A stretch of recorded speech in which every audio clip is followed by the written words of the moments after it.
సిద్ధంగా ఉన్నామని నేషనల్ మధ్య నిర్మల్ జిల్లా ఖానాపూర్ మండలం రామిరెడ్డిపల్లి బస్టాప్ సమీపంలో గంజాయి విక్రయిస్తున్న బీహార్కు చెందిన మనీష్ పోలీసులు అరెస్టు చేశారు. నిందితుడి వద్ద నుంచి 1 కిలో గంజాయి, 1 మొబైల్ ఫోన్ను స్వాధీనం చేసుకున్నారు.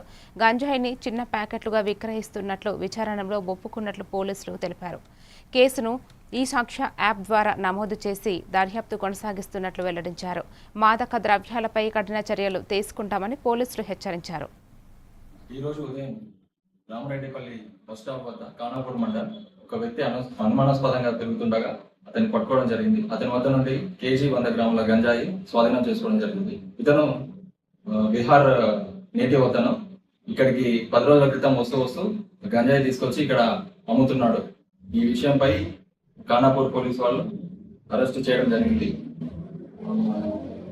నిర్మల్ జిల్లా SP doctor Janaki Sharmila madam ఆదేశాలనుసారం మన జిల్లాలో ఎటువంటి మాదక ద్రవ్యాల నేరస్తుల మీద కఠినమైన చర్యలు తీసుకోవడం జరుగుతుంది.